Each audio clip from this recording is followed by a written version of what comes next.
Hello, today I want to talk about building an atmosphere for Mars. In building an atmosphere for Mars, we would have to try and duplicate what we have on Earth. Our atmosphere is 78% nitrogen and about 21% oxygen. The remaining 1% includes water vapour, argon, carbon dioxide, neon, helium, methane, hydrogen, nitrous oxide and ozone. Some of these gases are good at retaining heat and work as greenhouse gases to keep our world warmer. Without these, our world would be about 15 degrees Celsius cooler at temperatures below freezing. The surface pressure on Earth is about 1 bar, and there are limitations to the amount of oxygen that can be present in the atmosphere, as above 25% causes fires even in wet vegetation, and below 17% won't allow fires to start at all.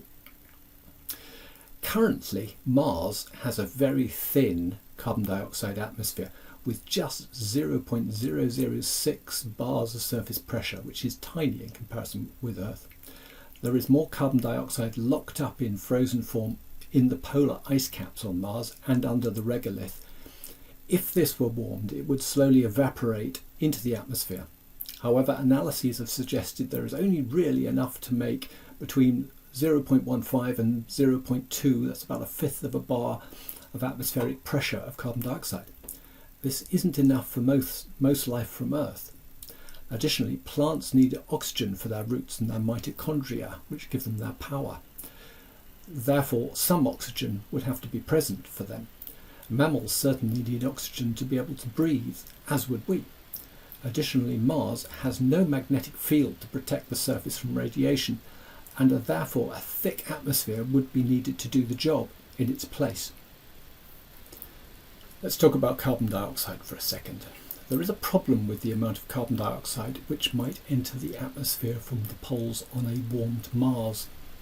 This is that humans and many other animals cannot tolerate more than 0.01 bars of carbon dioxide. This is equivalent to about 1% in our atmosphere, because it's toxic. This is only slightly higher than the amount in the atmosphere of Mars today. If all the frozen carbon dioxide entered the atmosphere, there would be as much as 0.2 bars of it. That's 1/5 of our atmosphere, the equivalent, which we would not be able to breathe. This excess carbon dioxide would have to be converted into plant tissue using the carbon and oxygen, which would be released into the atmosphere. This could be done by plants, but until sufficient oxygen was present in the atmosphere, machines would probably have to do this. Additionally, with Mars gravity being only 1/3 of Earth's gravity, the atmosphere might have to be up to 3 times thicker to achieve the same surface pressure.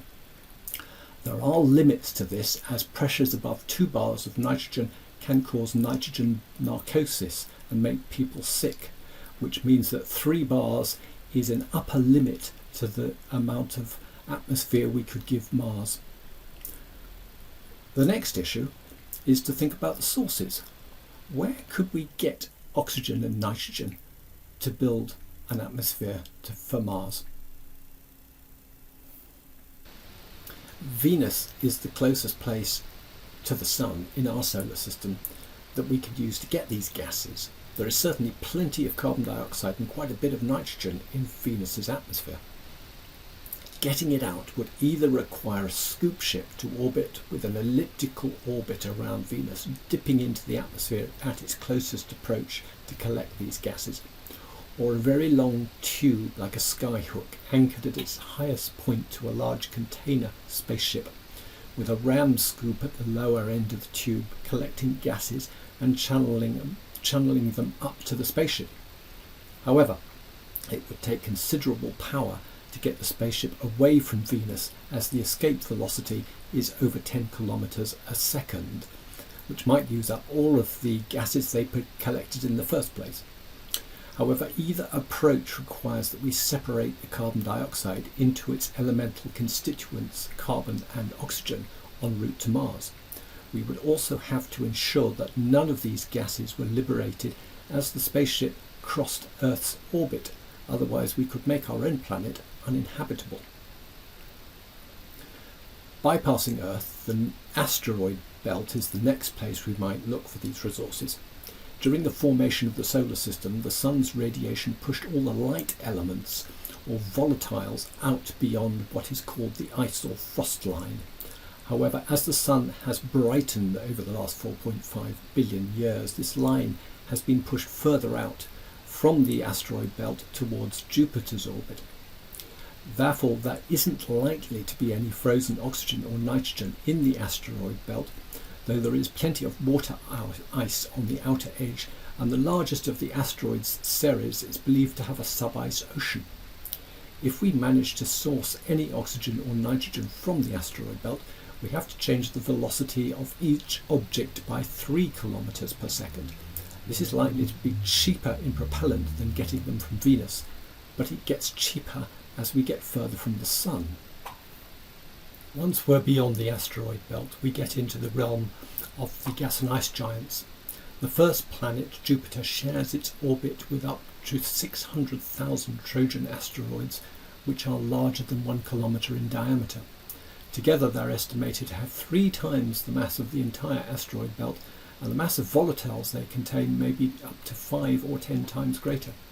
They almost certainly contain water ice, but may contain other resources like nitrogen and oxygen as well. Then we get into the realm of the gas and ice giant moons, and a couple of these contain supplies of nitrogen. For example, Saturn's moon Titan, which has a thick nitrogen atmosphere. However, this moon, with its unique hydrocarbon lakes, seas and rain, will probably be left alone as a place for scientific study. The next moon that might be a source of nitrogen is Neptune's moon Triton.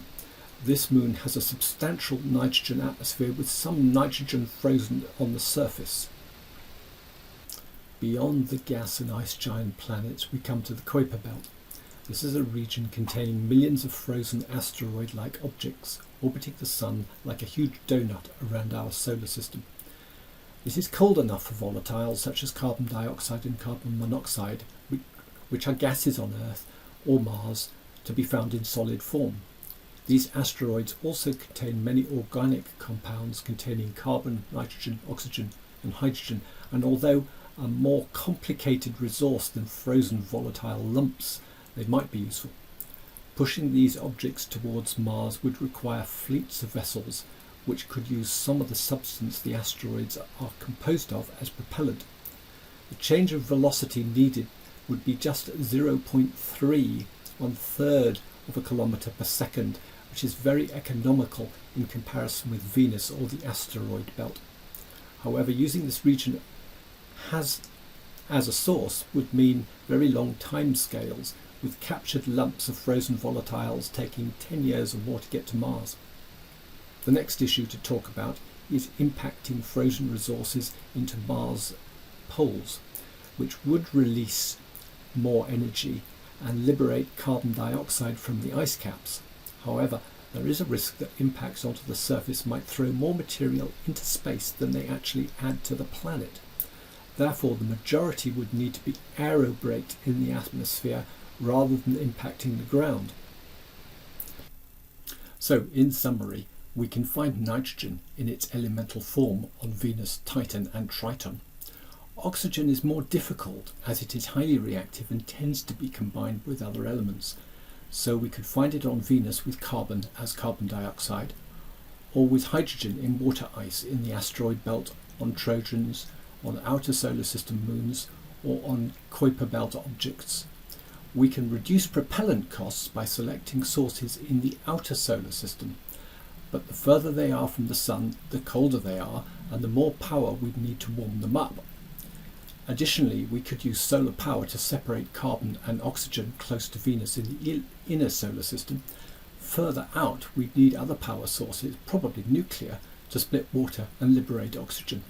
However, none of this is easy, and it may be a combination of sources that is used when we finally get round to doing it, also in 1,000 years or so's time, so we have quite a wait.